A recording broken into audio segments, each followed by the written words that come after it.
दोस्तों, Blitz India के इस खास बुलेटिन में हम आपको बताएंगे फिनलैंड के उन वैज्ञानिकों की शोध के बारे में जिन्होंने एक लंबे समय तक रिसर्च करने के बाद ये पाया है कि मिट्टी व पौधों के बीच खेलने वाले छोटे बच्चों में संक्रमण का खतरा घटता है, यानी उनमें संक्रमण का खतरा नहीं रहता है। फिनलैंड के हुम्पुला डे केयर सेंटर में बच्चों को मिट्टी, कीचड़ और पौधों के बीच खेलने की खुली छूट दी गई। ये सारा एक रिसर्च के लिए किया गया है। यहाँ जंगल की जमीन लाकर स्कूल परिसर में बगीचा बनाया गया। बच्चे खुद खाद बनाते हैं और यहाँ पर बच्चे ही सब्जियाँ उगाते हैं। इस प्रयोग से बच्चों की सेहत में बड़ा बदलाव देखने में पाया गया। ये प्रयोग फिनलैंड के नेचुरल रिसोर्सेज इंस्टीट्यूट के वैज्ञानिकों की देखरेख में किया गया है।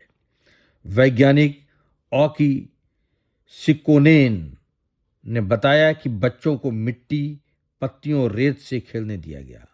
बच्चों ने इसे चेहरे पर लगाया और अपने पूरे शरीर पर रगड़ा। यही इस प्रयोग का मकसद था। 43 डे केयर सेक्टरों को इसके लिए 8.5 करोड़ रुपए दिए गए।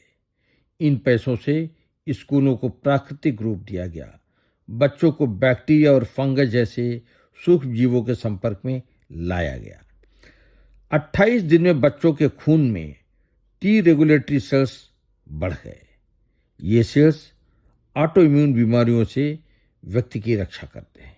इस प्रयोग में पाया गया कि 2 हफ्ते तक बगीचे की मिट्टी वाले रेत के घरों में खेलने से बच्चों का इम्यून सिस्टम काफ़ी बेहतर हुआ है। 2 साल लंबे चले इस रिसर्च में 3 से 5 साल के 75 बच्चों की त्वचा यानी उसकी चमड़ी, लार और मल के सूक्ष्म जीवों का विश्लेषण किया गया। इस विश्लेषण में पाया गया कि हरे वातावरण में खेलने वाले बच्चों की त्वचा पर हानिकारक जीवाणु कम थे। उनकी प्रतिरक्षा प्रणाली यानी इम्यून सिस्टम काफ़ी मजबूत हुआ है। बच्चों की आंतों में क्लॉस्ट्रीडियम बैक्टीरिया की मात्रा घटी है। ये बैक्टीरिया कोलाइटिस और सेप्सिस जैसी बीमारियों से जुड़ा रहता है।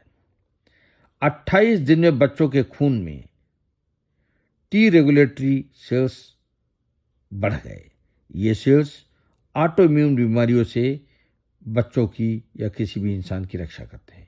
एक अन्य प्रयोग में 2 हफ्ते तक मिट्टी वाले रेत के घरों में खेलने से बच्चों का इम्यून सिस्टम काफ़ी बेहतर हुआ है। तो इस पूरे शोध के बाद नतीजा ये निकलता है कि छोटे बच्चे ये मिट्टी और पौधों के बीच में खेलते हैं, रेत से खेलते हैं, उसको अपनी त्वचा पर लगाते हैं, चेहरे पर लगाते हैं, तो उनको न रोका जाए और उनको इस काम को करने के लिए बढ़ावा दिया जाए।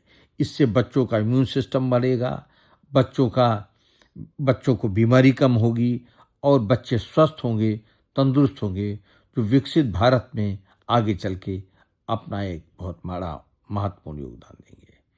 दोस्तों, ब्लिट्स इंडिया की आपकी रिपोर्ट कैसी लगी? अपनी राय मुझे ज़रूर बताइएगा और ज़्यादा से ज़्यादा अपने मित्रों को, जानकारों को इस बात के लिए प्रेरित करिएगा कि हर रोज़ नई जानकारी के लिए ब्लिट्स इंडिया चैनल को ज़रूर देखें।